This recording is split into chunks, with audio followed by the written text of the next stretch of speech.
cuál es el mecanismo y el circuito para que llegue la sangre oxigenada al sistema circulatorio periférico. Ahora vamos a ver cómo está regulado esto. ¿Listo? ¿Quién lo regula? Entonces, la regulación respiratoria normalmente lo va a regular el sistema nervioso. ¿Listo? Y en este caso, el sistema nervioso central.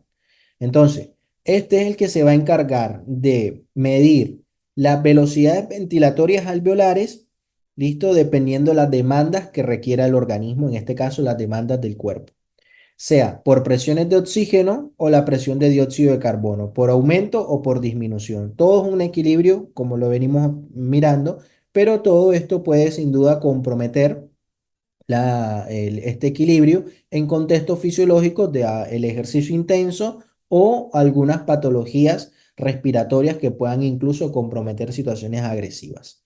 Entonces, quien regula el centro respiratorio directamente va a estar regulado, ¿listo? En el bulbo raquídeo. Bilateralmente vamos a encontrar en el bulbo raquídeo un grupo de neuronas o células, lógicamente el bulbo raquídeo se encuentra en el tronco encefálico, ¿no?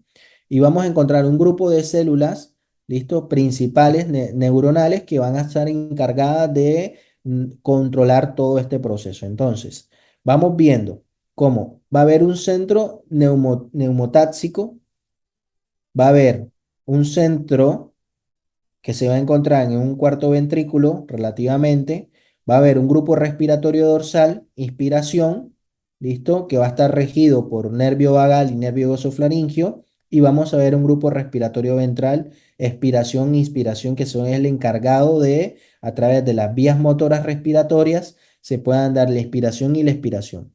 Entonces, vemos un grupo respiratorio dorsal. Este grupo respiratorio dorsal va a estar localizado en la porción ventral del bulbo, que va a producir principalmente la inspiración. ¿Listo? Que es este que vemos acá. El grupo respiratorio ventral, perdón, acá. El grupo respiratorio ventral que va a estar encargado en la parte, en la producción directamente de la expiración e inspiración al tiempo, ¿no? O sea que la inspiración va a estar regulada directamente por un proceso dorsal y un proceso ventral. Y un centro neumotáxico que va a estar localizado a nivel de la porción superior de la protuberancia y que va a controlar principalmente la frecuencia y la profundidad respiratoria. ¿Esto qué quiere decir? Poder hacer una inspiración profunda o una expiración extensa. ¿Listo? Y aparte va a regular la frecuencia respiratoria que habíamos visto en la charla anterior. Los grupos respiratorios dorsales de neuronas van a controlar la inspiración y el ritmo respiratorio. Todo esto a través de procesos de quimiorreceptores periféricos, barroreceptores y diversos tipos de receptores de los pulmones. Todo esto va a estar relacionado en el bulbo raquídeo, listo, que la mayor parte de estos van a estar en el interior del núcleo del tracto solitario, y que estas sustancias reticulares van a estar subyacentes al bulbo, que van a generar algunas funciones importantes, que son estas que acabamos de mencionar, ¿no? Van a haber descargas inspiratorias rítmicas desde el grupo respiratorio dorsal, donde estas van a ser encargados de generar lo que es las descargas repetitivas del potencial de acción neuronal inspiratorio. Todo esto está regulado, o sea, ¿por qué nosotros no podemos hacer una inspiración profunda, una inspiración que se prolongue? Porque va a haber una estimulación de estos centros. Entonces, estos centros son los que regulan para poder hacer una inspiración normal, corta la inspiración y comienza la expiración. Entonces, todo esto va a estar relacionado no solo con el proceso neuronal sistémico, del nervio vago y glosofaringio, sino que también sobre la parte sistémica del sistema nervioso autónomo, simpático y parasimpático. Entonces, miren cómo todos estos gradientes van a estar relacionando una señal de rampa. Esta señal de rampa es la que nosotros conocemos, ¿listo? Que es la que transmite a los músculos respiratorios, principalmente el diafragma, que no es una descarga instantánea del potencial de acción para que se dé la inspiración. ¿Listo? Por el contrario, en la respiración normal comienza débilmente y aumenta de manera continua a modo de rampa durante aproximadamente 2 segundos. Entonces nosotros de esta forma podemos hacer un contexto inspiratorio. Después esto va a interrumpirse súbitamente durante aproximadamente 2 3 segundos siguientes, lo que inactiva la excitación del diafragma y permite que el retroceso elástico de los pulmones y la pared torácica pulmonar genere el contexto de la expiración. Después comienza nuevamente la señal inspiratoria y otro ciclo más vuelve a repetirse una y otra vez en un contexto de una inspiración y una expiración, produciendo así los ciclos sucesivos, ¿no? Entonces, se controlan dos características en la rampa inspiratoria, como se señala a continuación. El control de la velocidad del aumento de la señal de la rampa y el control del punto limitado en que se interrumpe súbitamente la rampa.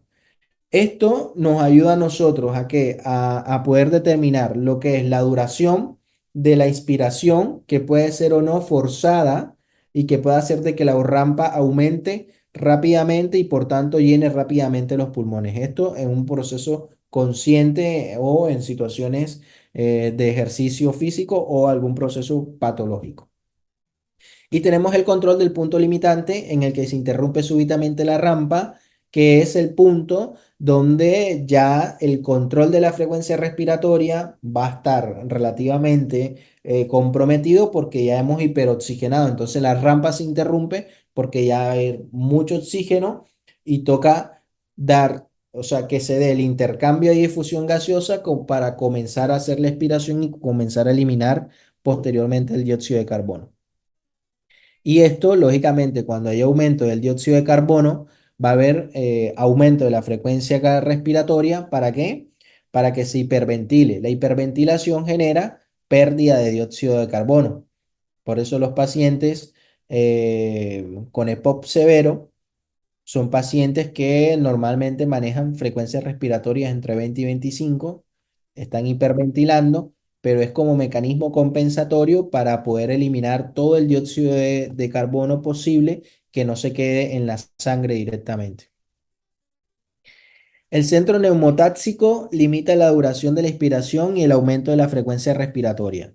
Lógicamente, el centro neumotáxico parabraquial es el que se encarga no solo de controlar la parte de la inspiración y la expiración, sino que además es el punto de desconexión de la rampa. O sea, este es el punto que hace de que la rampa pueda aumentar o disminuir. Porque si no tuviéramos este control neumotáxico, pues la inspiración continuara y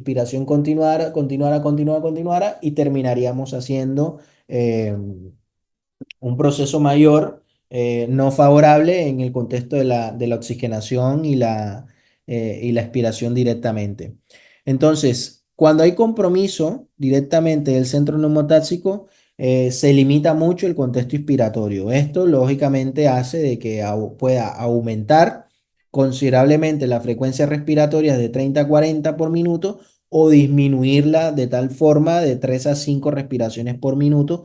Y esto comprometer estas situaciones que en algunas situaciones con pacientes con accidentes cerebrovasculares isquémicos que comprometan esta zona o accidentes cerebrovasculares hemorrágicos que comprometa directamente el sistema nervioso central y el compromiso central directo, lógicamente son pacientes que no van a tener un control de la respiración y pueden incluso hiperventilar o sencillamente dejar de respirar porque no hay nadie en quien controle.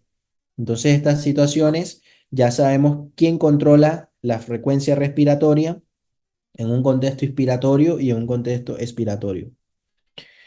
El grupo respiratorio ventral de neuronas, función de la inspiración y la expiración, que es lo que habíamos hablado anteriormente, la parte ventral del lado derecho de la imagen, y que esta, bueno, a través del núcleo ambiguo, rostralmente y el núcleo retroambiguo, caudalmente, son las encargadas de que se pueda manejar el contexto inspiratorio y expiratorio posterior a través de todo lo que está relacionado con todo lo que está relacionado con la parte del centro neumotáxico que controla no solo la frecuencia. Posteriormente vemos algunos parámetros como las neuronas del grupo respiratorio ventral permanecen casi totalmente inactivadas en un contexto de una respiración tranquila normal, ¿no? Entonces va a estar regulando directamente la parte neumotáxica, la rampa respiratoria, ¿listo? En un contexto fisiológico, pero que lógicamente va a aumentar o activarse en situaciones de ejercicio o alguna patología que comprometa no solo el sistema nervioso, la regulación respiratoria del sistema nervioso o alguna patología en sí que comprometa la parte pulmonar. Em, Tenemos también las señales de insuflación pulmonar que limitan la inspiración, el reflejo de insuflación de Herrings-Breuer. Bueno, son receptores, lógicamente, que van a ayudar a la distensión que se va a encontrar a través de las terminaciones vagales, listo, que van a estar íntimamente relacionadas, que en algunas zonas específicas, que ya las vamos a ver, listo, que pueden ayudar a la retroalimentación adecuada y incluso puede desconectar la rampa inspiratoria y de alguna manera interrumpir la expiración adicional. Eso se denomina el reflejo de insuflación de Henry Heiberg. Esto es importante porque en algunas patologías que comprometan directamente estas ramificaciones o estos receptores vagales, lógicamente van a generar situaciones ventilatorias. El control de la actividad global del centro respiratorio va a estar sin duda alguna relacionada con mecanismos básicos que van a producir directamente la inspiración y la expiración y que van a aumentar o disminuir de cierta forma la intensidad de las señales respiratorias y que se ajustan de acuerdo a las necesidades de la ventilación del organismo. Acá el control químico respiratorio se da a través del dióxido de carbono más agua, que era lo que estábamos viendo nosotros directamente en el intercambio que habíamos visto de la imagen anterior del eritrocito, pero que este cotransportador lógicamente va a generar H2CO3 y que se va a desdoblar, porque este parámetro químico no va a tener una buena permeabilidad para que pueda pasar a través de difusión por las membranas que se encuentran recubriendo la zona inspiratoria. Por eso ahí hay un desdoblamiento de dióxido de carbono, de bicarbonato, ¿listo? Y hidrogeniones. Y de esta forma estos son los que van a encontrarse en la zona de quimiosensible del centro respiratorio y que van a modificar los mecanismos respiratorios a través, ¿por qué? Porque tienen la capacidad estos quimiorreceptores tienen la capacidad de estimular estos bulbos, ¿no?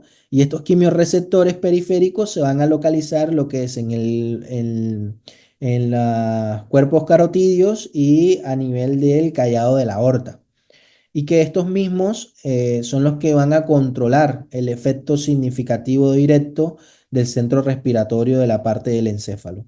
Entonces miren cómo la zona inspiratoria va a estar íntimamente estimulada por los hidrogeniones y el bicarbonato. Por eso, cuando tenemos pacientes con acidosis metabólica, quiere decir de que el pH disminuye y posteriormente el bicarbonato también disminuye, quiere decir de que puede estos pacientes hacer deterioro del estado de conciencia.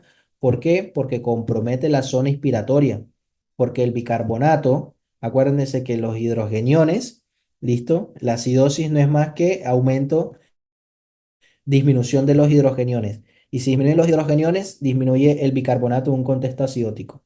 Y en esta situación, disminuyen los hidrogeniones, disminuyen los bicarbonatos, está en un contexto acidótico y compromete el sensor y posteriormente compromete la zona neumotáxica y genera, lógicamente, pérdida de la saturación y de todo el proceso relacionado con la parte respiratoria. Por eso son pacientes que requieren incluso hasta intubación orotraqueal para poder salvaguardar la vía aérea y poder salvar el gradiente de presiones de oxígeno que ingresen al organismo y la salida del dióxido de carbono a través de la máquina. ¿Listo?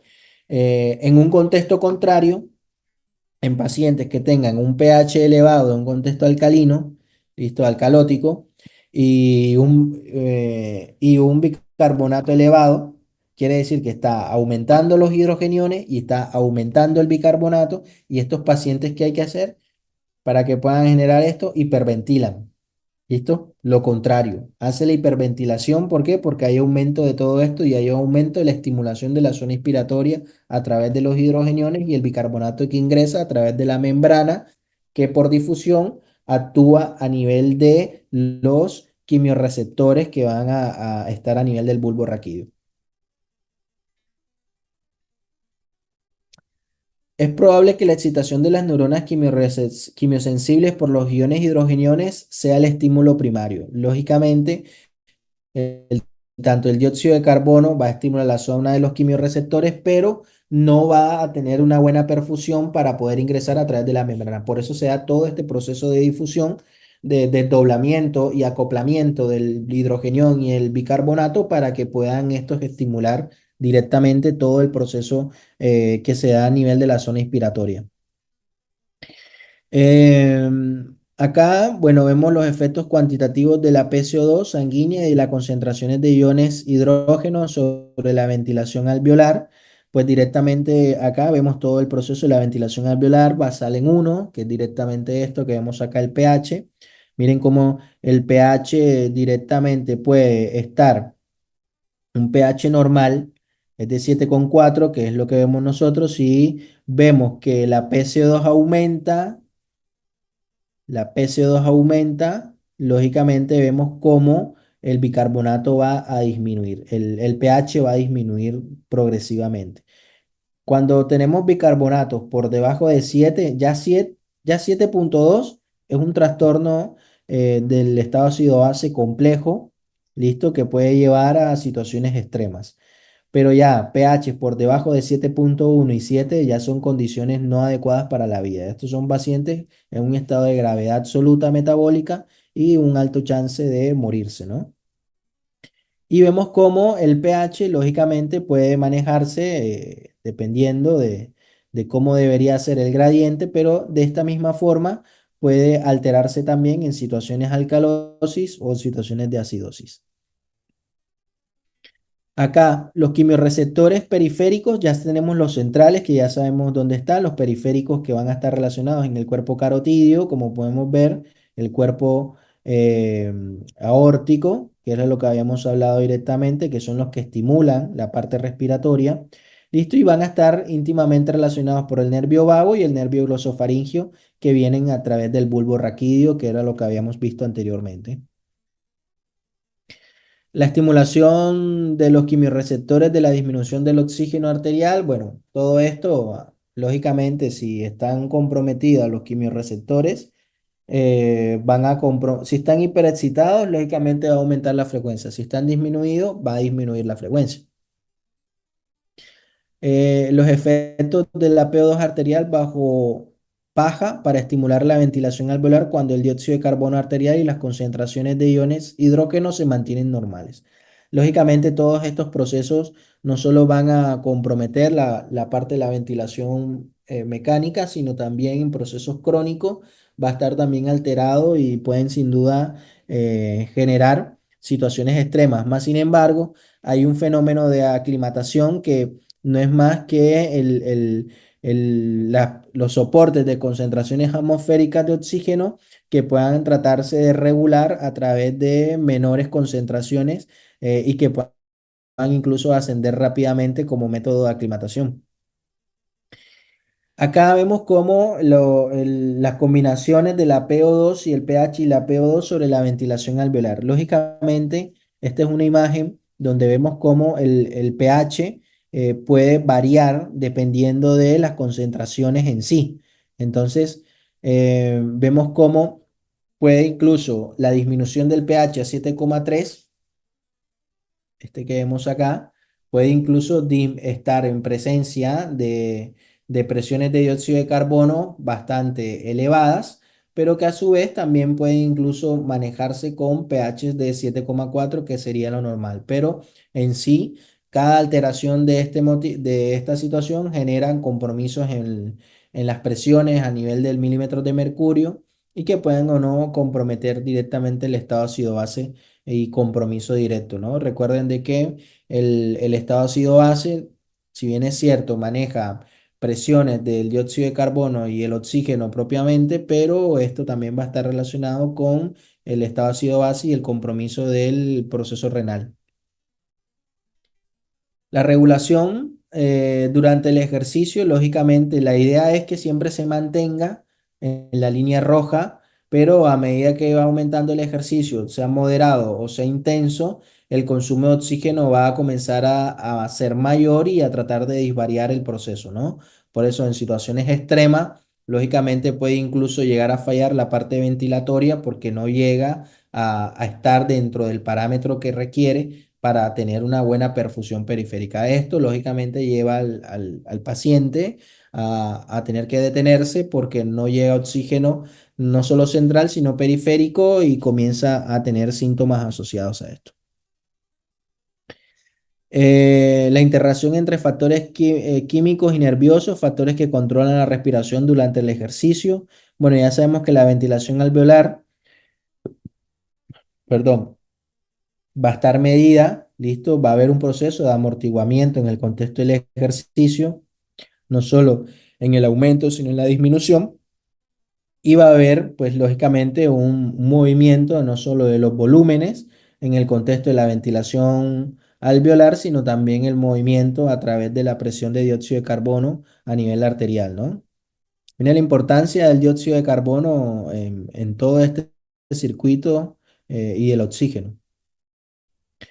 Acá vemos cómo el efecto del ejercicio máximo en pacientes que son atletas, ¿listo?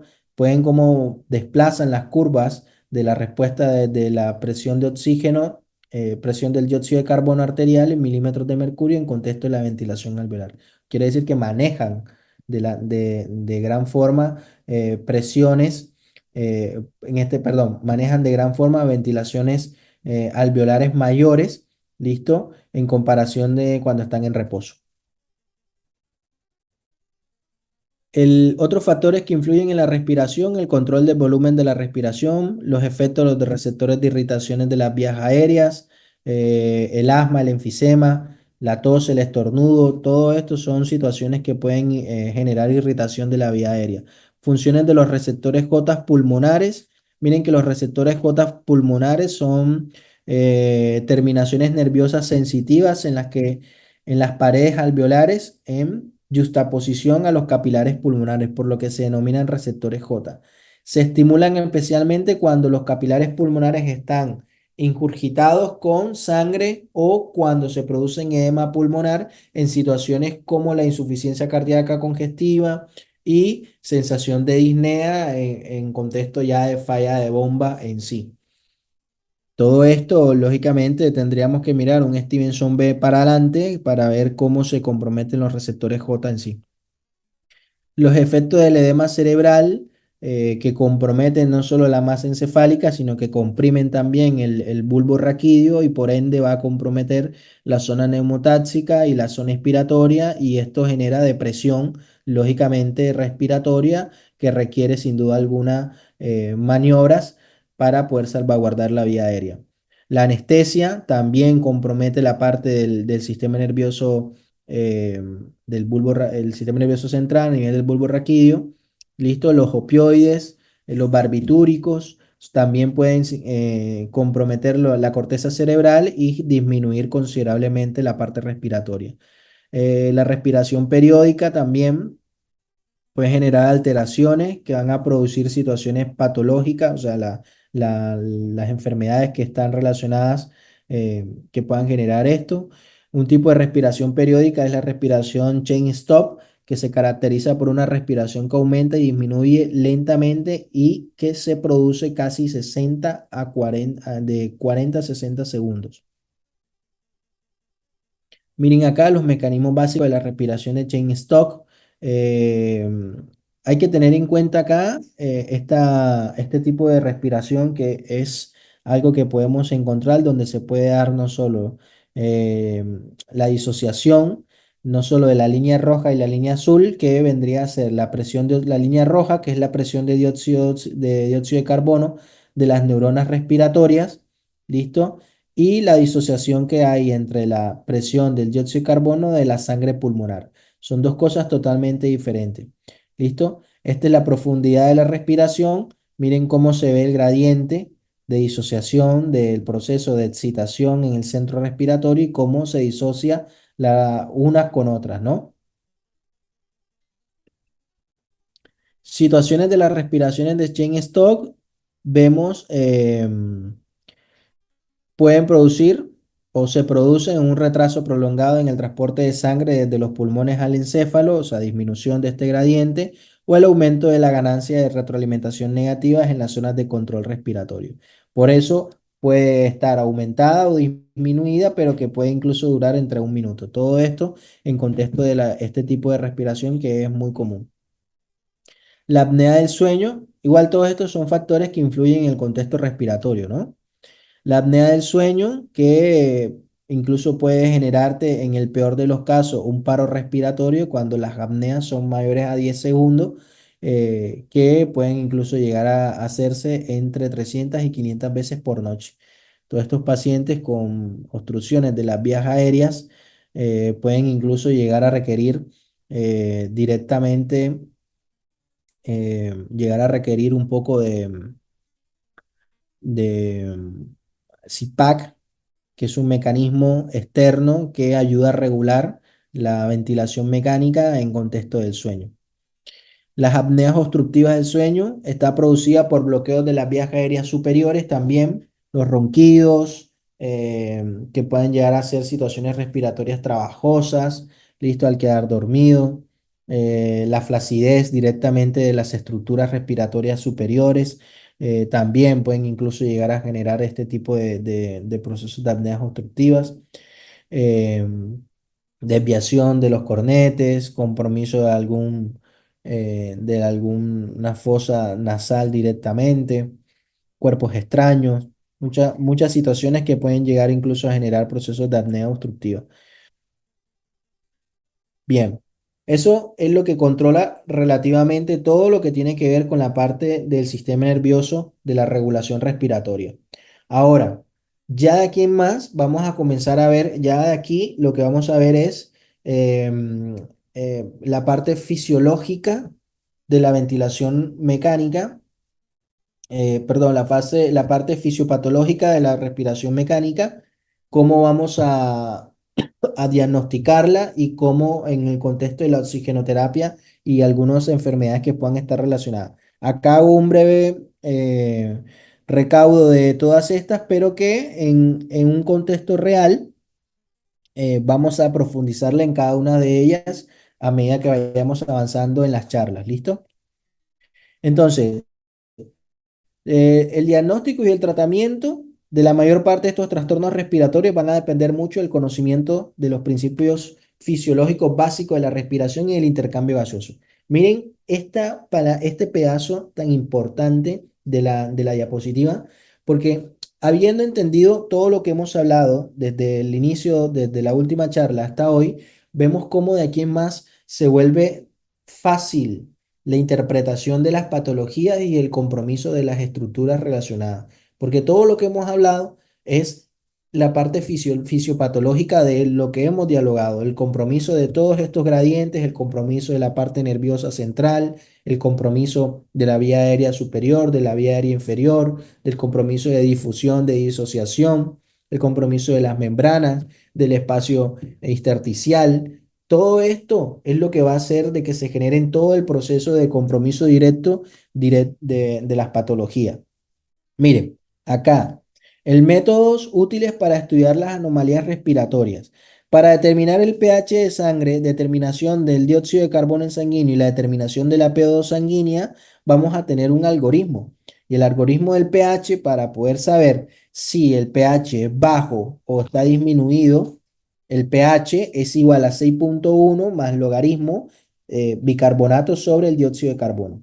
Cuando nosotros hacemos esto, tenemos el pH real y vamos a saber si el paciente está en un equilibrio ácido básico o si está relativamente en un estado acidótico o un estado alcalótico. Hoy en día, las máquinas de los gases arteriales nos dan rápidamente el pH, pero nosotros tenemos como médicos que saber cómo sacar esto si no confiamos en la situación de la máquina. De pronto puede darnos un falso positivo o la máquina no estar calibrada, pero nosotros podemos saberlo de esta forma en contexto de la fórmula, ¿no? En los métodos para de estudio de las anomalías respiratorias tenemos la determinación del flujo expiratorio máximo. Todo esto, bueno, puedes estar relacionando la capacidad pulmonar vital, el flujo expiratorio máximo, ¿listo? Todo esto en un contexto espirométrico, ¿ya? Entonces es un mecanismo que podemos nosotros identificar los volúmenes, ¿no? Métodos útiles para estudiar las anomalías respiratorias, tenemos la curva de flujo-volumen, que no solo nos vamos a centrar en la parte de los pulmones que puedan estar o no constriñidos o puedan estar directamente obstruidos parcialmente de estas vías respiratorias, ¿listo? Y que esta capacidad pulmonar total puede incluso estar comprometiendo el volumen residual o directamente la capacidad vital respiratoria. Entonces, si recuerdan la gráfica anterior, miren cómo la gráfica que vimos la semana pasada de los volúmenes y las capacidades vitales respiratorias, vemos cómo se puede incluso en un contexto normal, esto debería ser la curva, ¿no? En una situación donde hay compromiso del volumen residual, que se puede evidenciar en una constricción pulmonar, que vemos esto. Y esto lo vemos donde en patologías pulmonares obstructivas crónicas. ¿Listo? Por cualquier forma de que haya generado el daño estructural, sea el tabaquismo, sea expuestos a un tabaquismo pasivo, o sea expuesto a otra sustancia irritativa, el vapor. Y vemos cómo se ve la curva con compromiso de la capacidad pulmonar total, listo, en un paciente donde tiene la vía aérea obstruida. ¿Ya? Entonces son tres eh, gráficos que vemos en este solo, donde podemos identificar cómo se debería identificar cada una de estas cuando el compromiso por algún proceso obstructivo o un compromiso patológico propiamente dicho.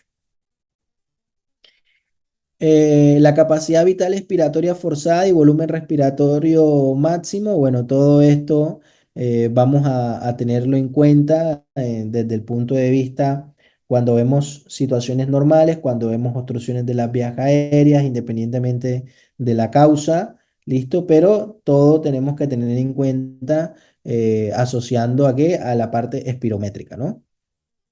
Bueno, acá vemos como peculiaridades fisiológicas de algunas alteraciones pulmonares concretas. Tenemos acá el enfisema pulmonar crónico. Miren cómo se evidencia, o sea, de esta forma, perdón, esto es normal, ¿listo? Imágenes de la superficie de los capilares de la pared alveolar. Esta imagen, bueno, la volví a repetir porque me gustaba. Y esta, bueno, la segunda imagen es cómo se ve en un contexto un poco más de 1000 micras, ¿no?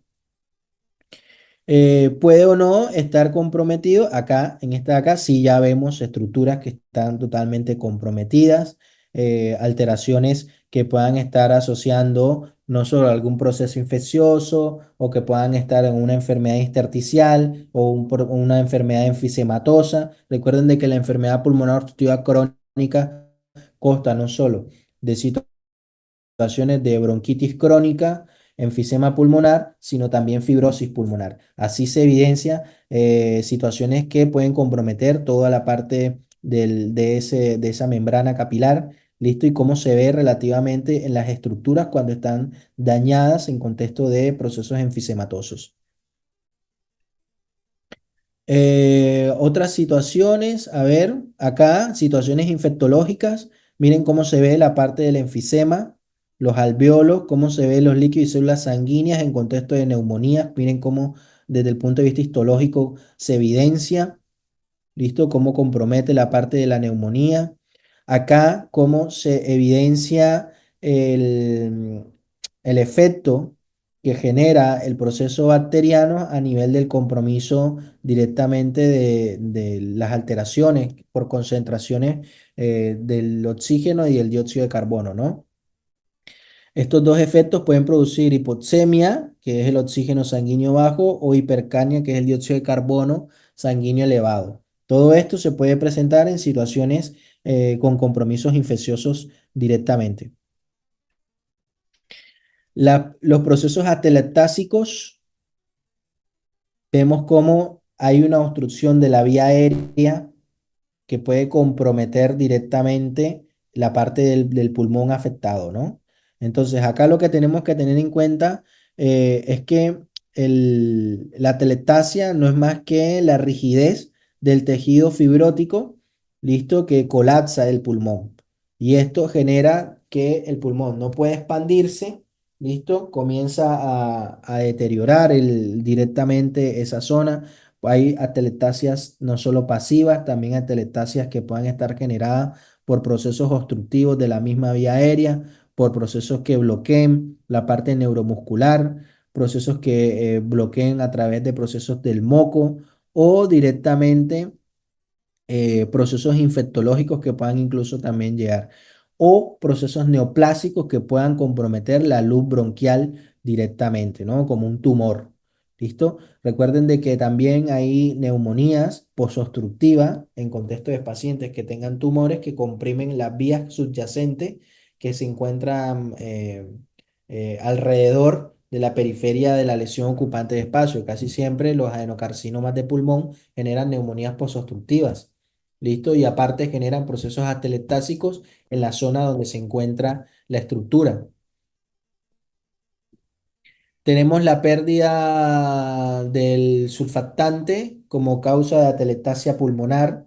Recuerden de que el surfactante no solo ayuda al amortiguamiento del, de las presiones del aire que ingresa, ¿listo? Sino que también eh, recuerden de que el surfactante recubre la membrana hialina, ¿listo? Y esto genera la famosa, el síndrome de dificultad respiratoria aguda, el CDRA. ¿Listo? Y esto, pues sin duda alguna, puede verse en algunas situaciones como causadas por esto directamente, este es el proceso de una telestasia, ¿no? Del lóbulo superior. Acá, compromiso directamente de un derrame pleural, ¿listo? Del lado de la parte basal derecha. Esta es una gran diferencia. Las atelectasias pueden incluso estar en la parte superior o la parte media. ¿Listo? Los derrames nunca pueden ser arriba. La telestasia puede estar en todo el proceso, como pueden ver.